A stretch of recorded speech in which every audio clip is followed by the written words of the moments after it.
Lesson 1.1, Limit from Table and Graph. Ang example natin dyan is, limit x plus 3 with x approaches to 5.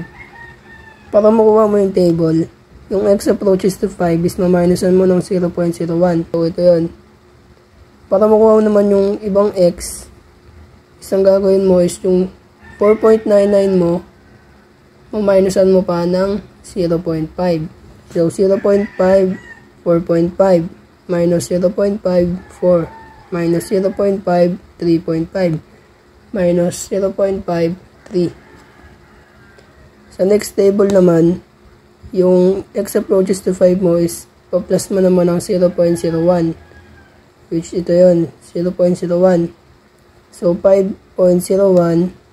So, dito naman sa next table is, ang gagawin mo naman is, pa-plus mo naman siya na, para makuha mo to, ipa-plus mo yung 5.01 sa 0.5 para makuha mo yung ibang x.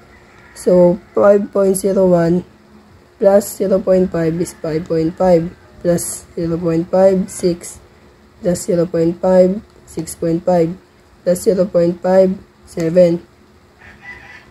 Then, para makuha mo naman yung y, yung gagawin mo, yung x sa given natin is papalitan mo ng 4.99. So, 4.99 plus 3, 7.99. So, sa iba din. So, 4.5 plus 3, 7.5. 4 plus 3, 7. 3.5 plus 3, 6.5. 3 plus 3, 6. Ganun din gagawin mo sa baba.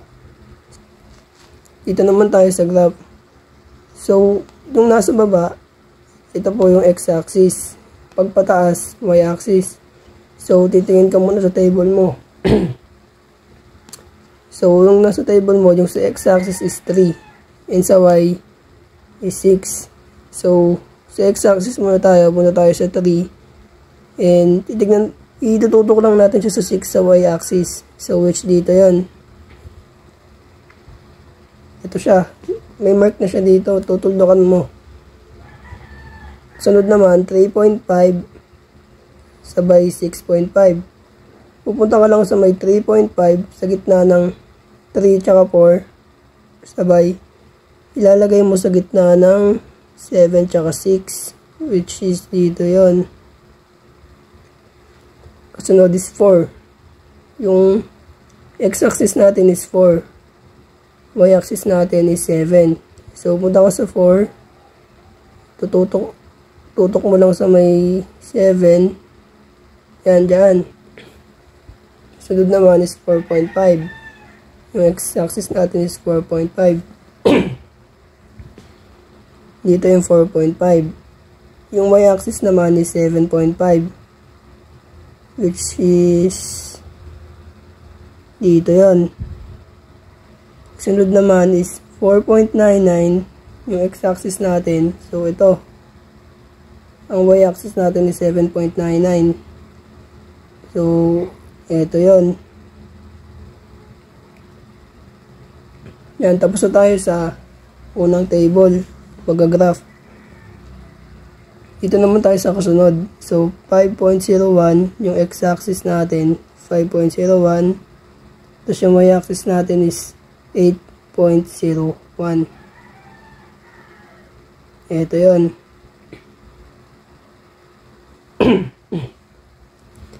Yung next naman is 5.5. Ito sa x-axis, sabay sa y-axis is 8.5.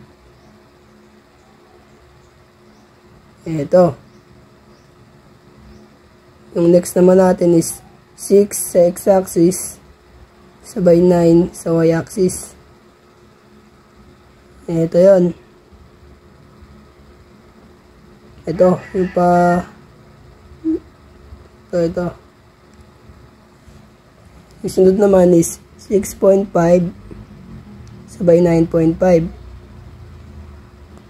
Yung 6.5 is x-axis natin. Yun yung 9.5 ay yung y-axis. Tututok mo lang siya dito. So, yung last naman natin is 7 tapos 10. So, yung 7 is x-axis, yung 10 is y-axis. Ito yung 7, and ito yung 10.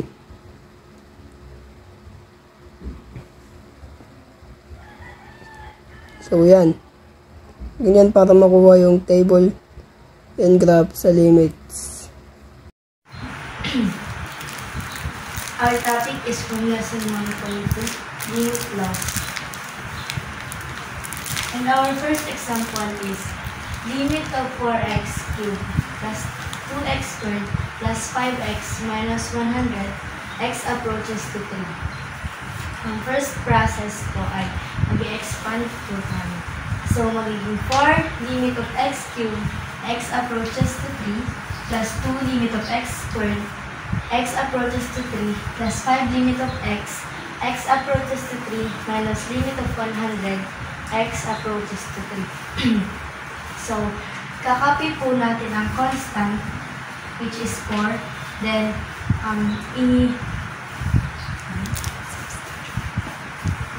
isa-substitute po natin ang value ng x.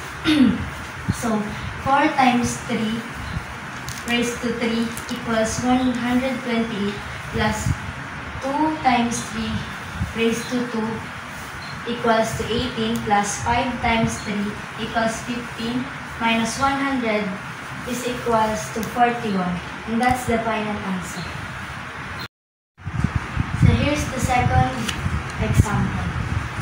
Limit of x squared minus 49 over x minus 7, x approaches to 7. So dahil may x squared, magpa-factor po tayo. So, magiging limit of x plus 7 at x minus 7 over x minus 7, x approaches to 7. Then, i-cancel po natin ang x minus 7. So, magiging limit of x plus 7 approaches to 7. Then, mag-expand po tayo sa next process. Magiging limit of x approaches to 7 plus limit of 7, x approaches to 7. Then, magsasubstitute 7 plus 7 is equals to 14, and that's the final answer. Happy birthday! Here's the example number 2. Limit of 3x squared minus 4x plus 5, x approaches to 2. Ang first process ay mag-expand. So, magiging 3 limit of x squared, x approaches to 2, minus 4 limit of x approaches to 2, plus limit of 5, x approaches to 2.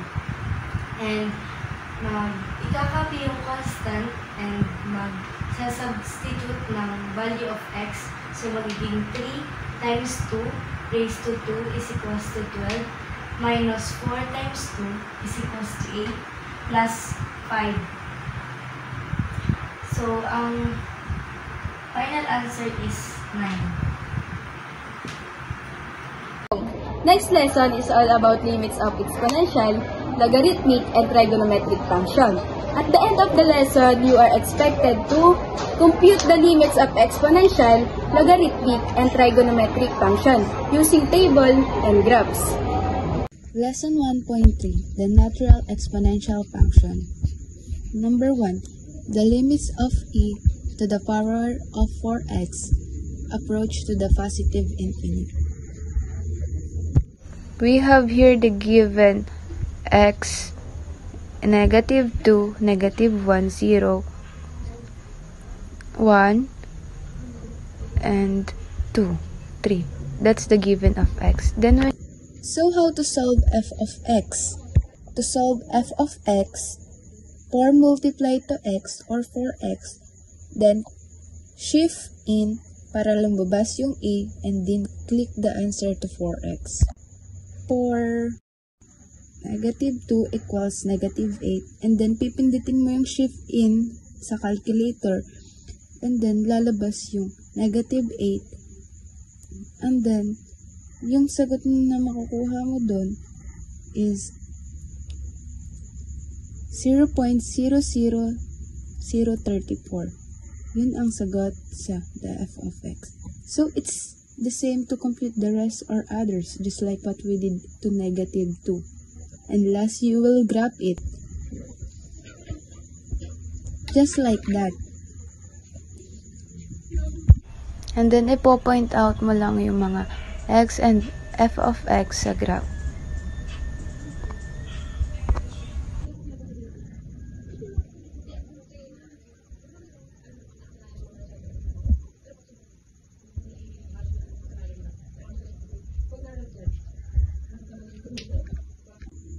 And then we proceed to exponential function. The limits of 3x, x approach to positive infinite. So we have here x given is -3, -1, 0, and 1, 3, 5. And we need to find the f of x. So it's easy. We have the 3 to the power of -3 and equals 1/27. And yan yung sagot. Kita mo na. And ganun din yung gagawin mo sa iba. And then, isusunod natin, graph. Ipo-point out mo lang din yung mga x and f of x. And then, yan. Logarithmic functions. Limits of logarithmic base 6 of x, x approach to the positive infinite is positive infinite. If x approach to positive infinite equal to positive infinite, and if x approach to 0 positive or x approach to 0 negative, it's equal to negative infinite. Go. So, proceed naman tayo sa trigonometric. Ang trigonometric ay may tatlong types, which is limit of sin t over t, t approach to 0. At ang sunod ay limit of limit of 1 minus cosine t, t approach to 0. At ang last ay limit of e raised to t minus 1 over t, t approach to 0. Ang una naman gagawa natin na example ay limit of sin t over t, t approach to 0. At ang una niyan ay limit of sin t over t, t approach to 0 positive. So ngayon, 0 positive ang ating given. So, magsisimula tayo sa negative. Negative 0.01, negative 0.5, negative 1, at negative 1.5. Sa pagkuha naman ng f of t, ay kailangan natin gamitin ang equation na to. So, ngayon, 0 positive ang ating given.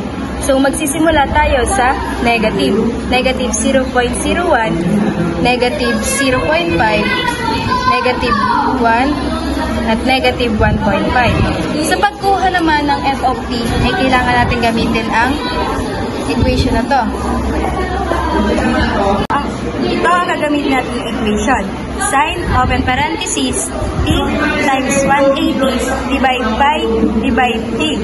Ang magiging value ng f of t sa negative 1.5 ay 0.66, sa negative 1 naman ay 0.84, sa negative 0.5 ay 0.96, at sa negative 0.01 ay 0.99. Next is limit of 1 minus cosine t, t approaches to 0. The first table is negative 1.5 at 0.66, 1 at 0.84, tapos 0.5 at 0.96, and lastly 0.01 at 0.99. Ganun lang din sa approach to 0 positive.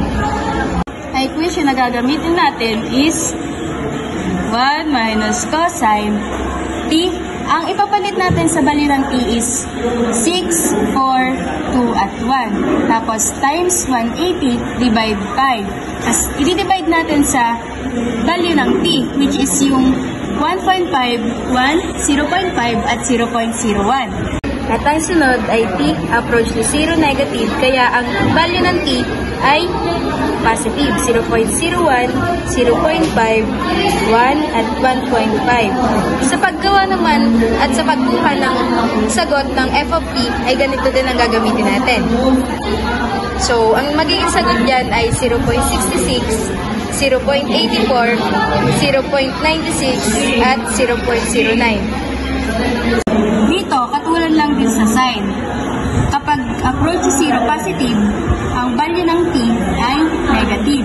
Kaya ang una ay 0.01, 0.5,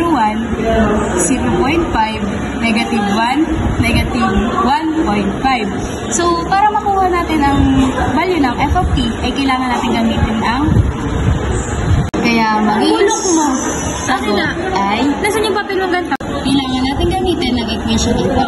Open parenthesis, 1 minus cosine, double parenthesis, then t. Ang ipapalit natin sa t is, ang equation na gagamitin natin is 1 minus cosine t.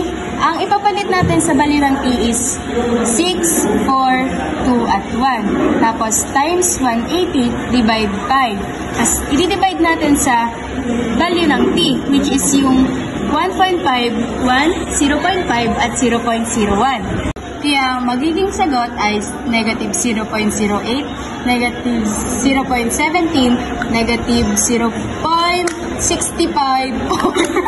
Ang una ay limit minus cosine 4 times t.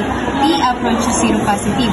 Ang una muna natin gagawin dyan is, itatimes muna natin yung 4 sa value ng f of ng t. Kaya ang magiging sagot ay negative 0.08, negative 0.17, negative 1.65, negative 0.27. Ganon din sa kabilang table. Ang magiging sagot din yan is parehas lang. Ang kinaibahan lang nila is yung sign.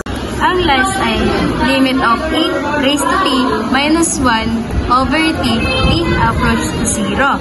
Ang una naman is katulad lang din sa mga nauna. Magkakaiba lang sila ng sagot dahil dun sa pinag-times ang value ng t at saka dun sa 2.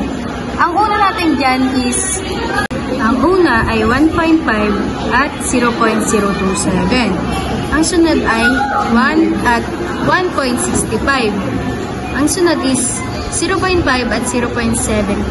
At ang last is 0.01 at 0.08. Sa paggawa ng graph dito is magkabaliktad lang. Magkaiba lang sila ng sign.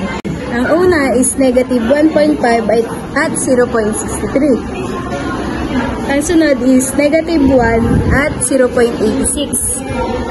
Ang sunod is negative 0.5 at 1.26. Ang last is negative 0.01 at 1.98. Sa positive naman is 1.5 at 12.72. Ang sunod is 1 is and 6.39. Ang sunod is 0.5 and 3.44. At ang last is 0.01 and 2.020. So, ayun lang ang in-example ko sa trigonometric function. Dito naman is pares lang sa mga nauna.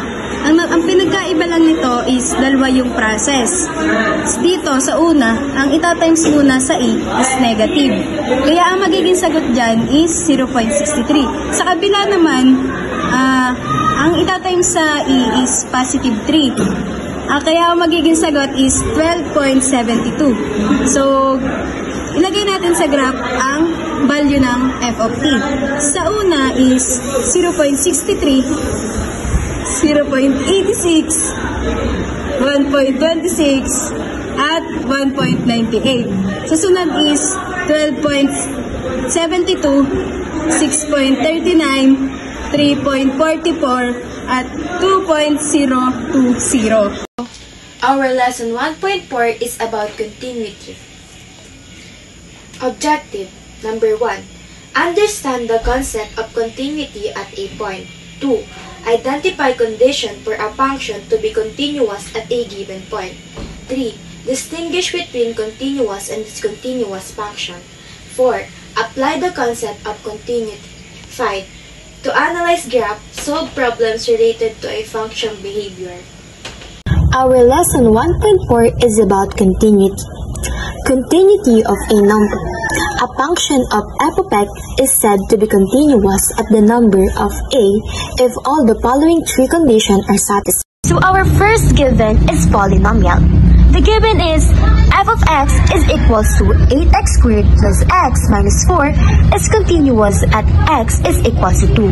Ang unang gagawin daw sa condition A is substitute mo lang yung given x sa 2. Therefore, magiging ganito yan. F of 2 is equals to 8, 2 squared plus 2 minus 4 is equals to 2 times 2. Don't forget na inuuna natin yung naka-parentheses. Hindi naman pwedeng gawing 8 times 8, 8 times 2, ganun. Dapat magiging 2 times 2, 4 times 8, 32. 32 plus 2 minus 4 is equals to 30. The second condition said na lalagyan mo lang daw ito ng mga limit. Limit at 8x squared plus x minus 4 x approaches to 2. Pag-iwahiwalay natin. 8 limit of x squared plus limit of x minus limit of 4. Don't forget the approaches kasi mamamali kayo kung wala yung approaches. X approaches to 2, approaches to 2, x approaches to 2. After that, simplify. 8, 2, 2, plus 2 minus 4 is equals to, uunahan mo na yung nakaparenthesis. 2 times 2, 4 times 8, 2. 32 plus 2 minus 4 is equals to 30. So, masasagutan natin yung conditions base sa dalawa dito. Kasi parehas ba sila? So, therefore, yung ating condition C magiging equal, hindi not equal. C. Limit of f of x is equals to f. What is the given x? 2. Papalitan mo siya ng 2. X approaches to 2. Bakit nga naging equal? Kasi parehas ng sagot yung condition A at condition B. So, ang conclusion dyan is ganito. The three conditions are satisfied. Bakit natin nasabi satisfied? Kasi pare-parehas naman at equal sila. Therefore, the function is continuous at x is equals to 2. So, the second given is rational. So, the given is f of x is equal to x squared minus 16 over x minus 4 is continuous at x is equals to 4. So, the first one, again, we're gonna do is to substitute only the value of x. So, f4 is equals to 4 squared minus 16 x minus 4. Simplify it. 4 times 4 is 16. Minus 16. What is the value of x? 4 minus 4 is equal to 0. So, this answer is called indeterminate. So, let's proceed to the letter B. Limit of x squared minus 16 over x minus 4, x approaches to 4. Before we're gonna proceed to that, we're gonna do the factoring. So, limit x minus 4, x plus 4 over x minus 4, x approaches to 4. So, same sila kaya cancel. Limit x plus 4, x approaches to 4. After that, we're gonna do, gagawin natin yung totoong function ng condition B. Like, limit of x plus limit of 4x approaches to 4, don't forget the limit kasi magmamali kayo pag wala kang limit. Then, simplify. 4 plus 4 is equals to 16. So, hindi sila tugma ng condition A at condition B. So, the condition C is like this. Limit of f of x is not equal to f of 4. X approaches to 4. Bakit hindi siya naging equal? Kasi hindi naman parehas yung value ng condition A at condition B. Therefore, our conclusion is the condition A and B are not satisfied. Therefore, the function is discontinuous at x is equals to 4. You can use not continuous and discontinuous on this situation. So our third given is piecewise. The given is f of x negative 6x plus 3 if x is greater than or equal to 2 and x minus 1 if x is less than 2. Ang una natin gagawin is magkakaroon tayo ng table. Gagawa tayo ng table. Dalawang table yan.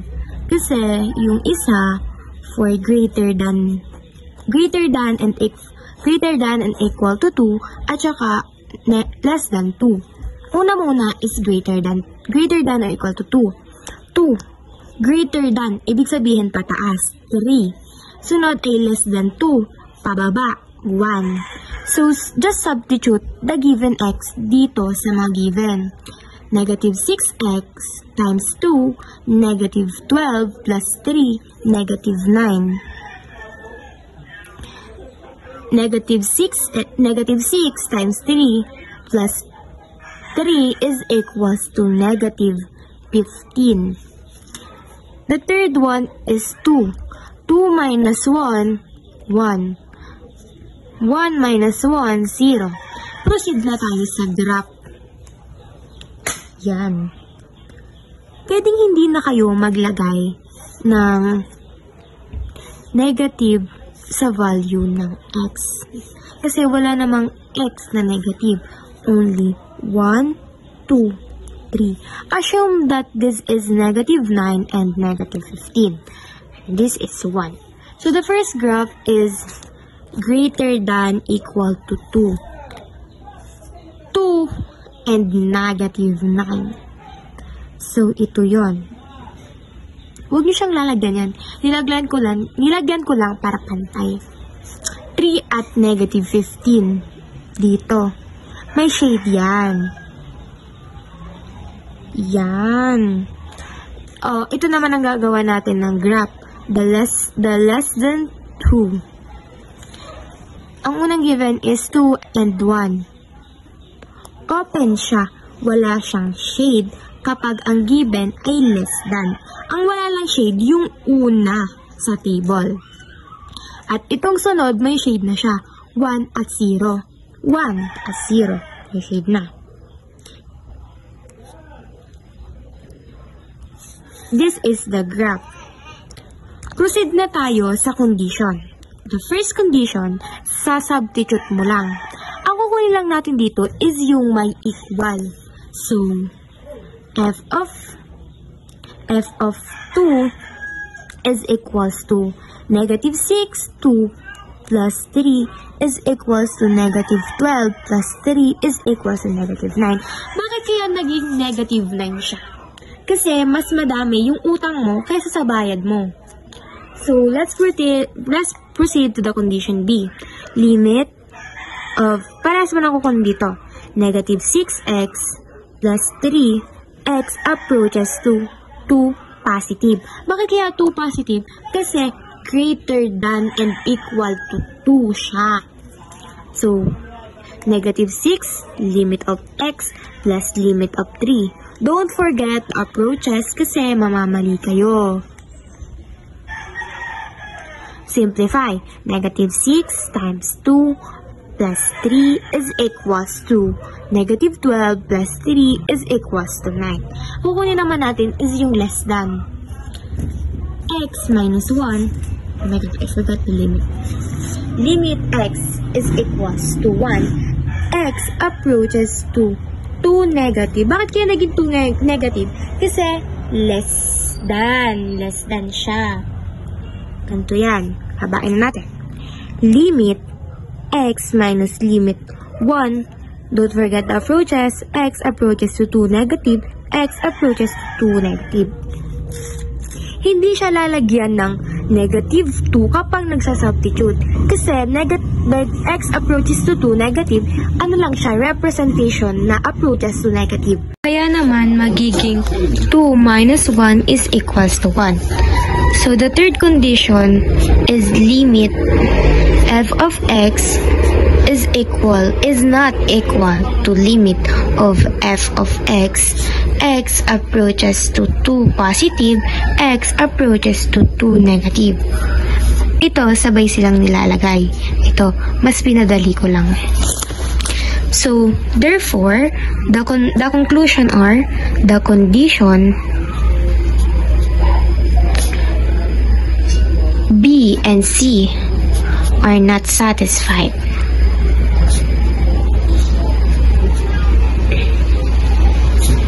Therefore, the function is discontinuous at x is equals to 2. So our fourth given is open interval. The given is f of x is equals to x squared plus x plus 4 is continuous at negative infinite and positive infinite. Sa open interval, madali lang siya. Kailangan mo lang ng table and graph.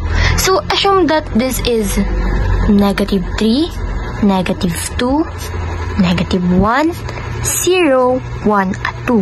So, para makuha natin yung value ng f of x, isa-substitute lang natin yung given ng x dito. Like this. Negative 3 squared, 9, minus 3, plus 4, 10. Negative 2 squared, 4 minus 2 plus 4, 6. Negative 1 squared, 1 minus 1 plus 4, 4. 0 squared, 0 plus 0 plus 4, 4.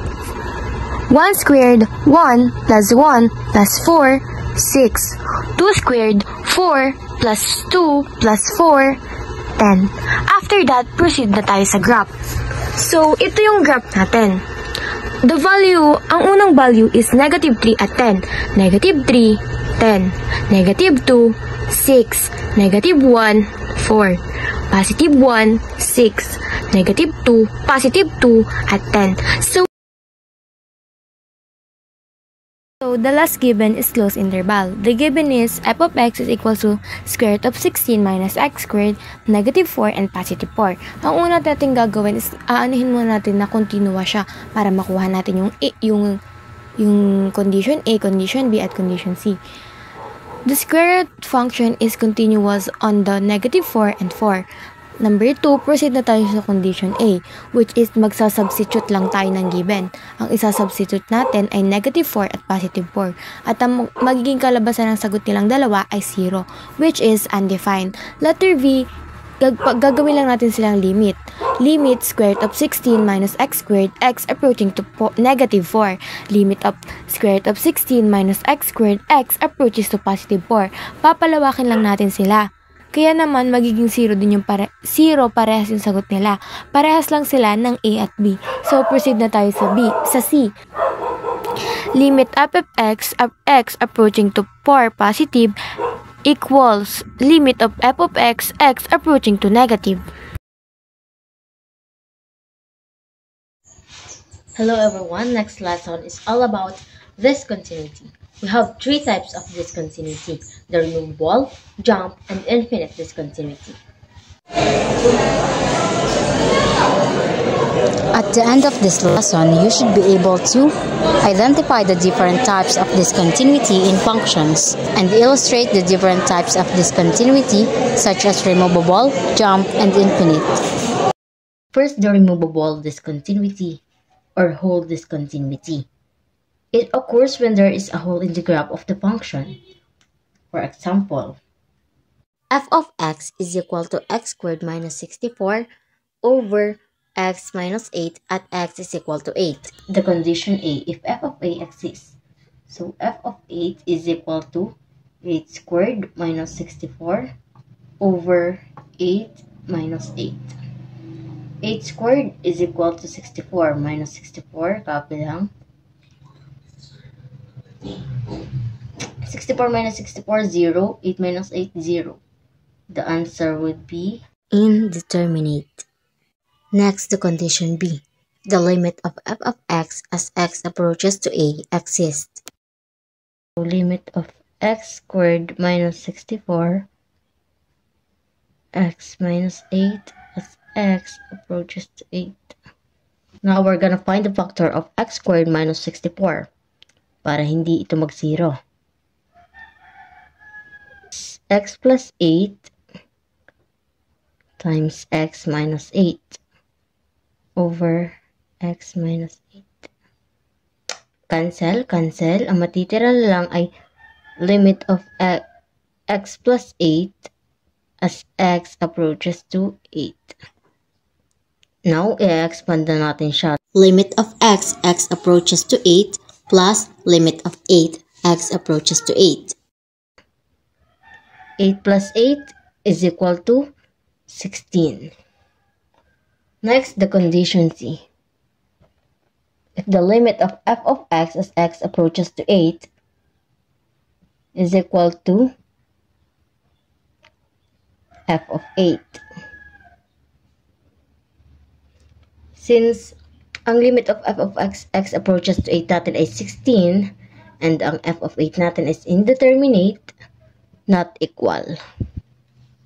Now, let's construct the table.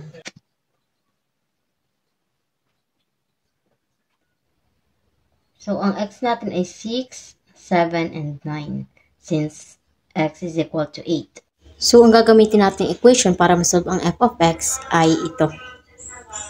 So, 6 squared is equal to 36 minus 64, negative 28.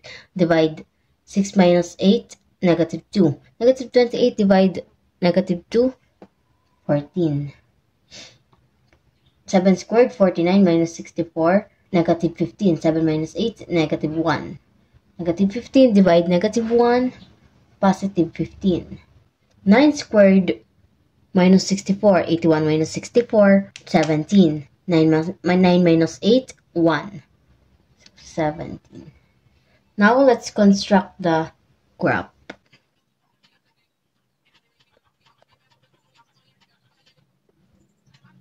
First is the 6 and 14, 7 and 15, 9 and 17. So, ang nalikdangan niya ay ang 8 and 16. So, ito yung may hole.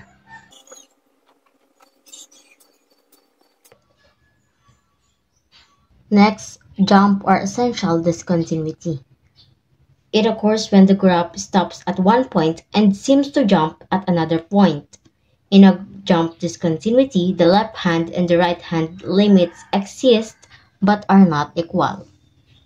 For example, f of x is equal to 2x plus 5 if x is less than negative 1 and x squared minus 4 if x is greater than or equal negative 1. Now, let's construct the table. Una mo nang i-construct na graph ay para sa equation na ito. So, since less than negative 1,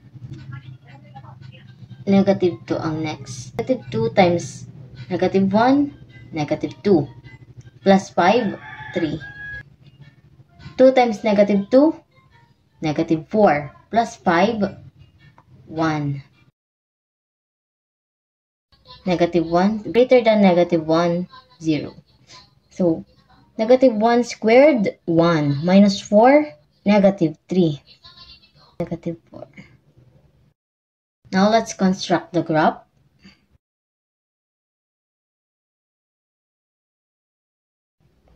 First, -1 and +3. Since open interval to, walang shade. Next, -2 and 1. Next, -1 and -3. Since closed interval siya, may shade na ito. And 0 and -4 ito. Ayan ngayon ang ating graph. X is equal to -1 siya nag-stop at nag-jump sa another point. Ngayon naman ay ang condition A. Ang isosolve lang natin dito ay ang first equation. F of -1 is equal to 2x plus 5. 2 times -1 plus 5. 2 times -1, -2 plus 5, +3. Ngayon naman ay ang condition B. The limit of, ito munang una, 2x plus 5 as x approaches to -1, negative. Una muna, expand natin siya to limit of x approaches to -1, negative, plus limit of 5, x approaches to -1, negative. 2 times -1 plus 5. 2 times -1, -2 plus 5, 3. Next, limits of x squared minus 4, x approaches to -1, positive. Expand natin, limits of x squared, x approaches to -1, positive, minus limits of 4, x approaches to -1, positive. -1 squared minus 4. 1 minus 4 is equal to -3. Next condition, this condition C. If the limits of f of x as x approaches to -1, negative is equal to limits of f of x approaches to -1, positive. Since ang limit of f of x as x approaches to -1 natin ay positive 3, at ang limits of f of x approaches to -1, positive natin ay -3, not equal. Last one, the infinite or asymptotic discontinuity. In this type of discontinuity, at least one of the two limits is infinite. So, for example, f of x is equal to 4 over x minus 1. Una muna, ang denominator i-equate natin sa 0. X minus 1 is equal to 0. X is equal to, pag tinranspose natin, from -1, magiging positive 1 na siya. X is equal to positive 1. Next, the condition A.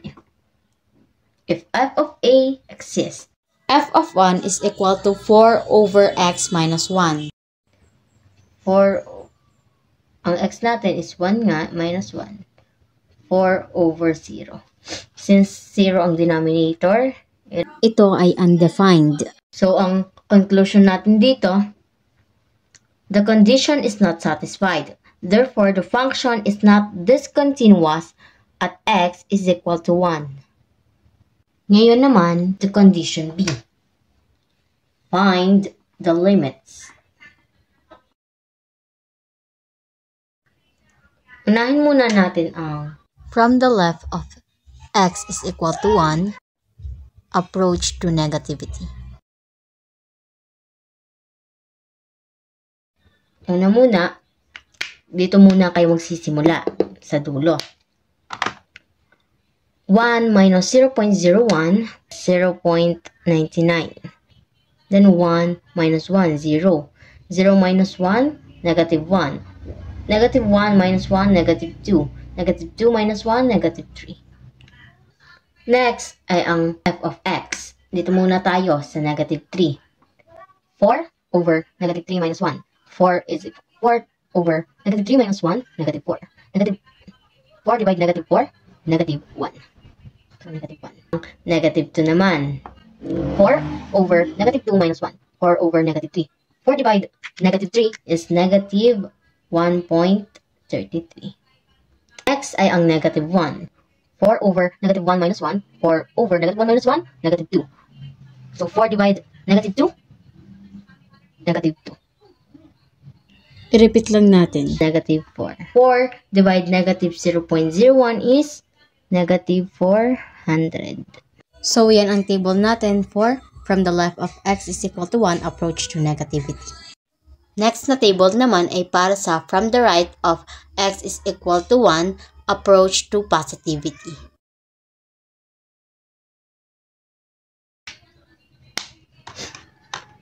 Kung dun sa from the left, magma-minus muna tayo ng 0.01. Dito magpa-plus tayo sa ating x is equal to 1. So, 1.01.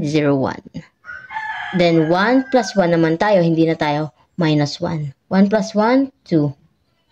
2 plus 1, 3. 3 plus 1, 4. And 4 plus 1 is 5. Ngayon, solve na tayo para sa ating f of x. Una muna yung 5. 4 minus 5 minus 1. 4 over 4. 4 divided by 4 is 1.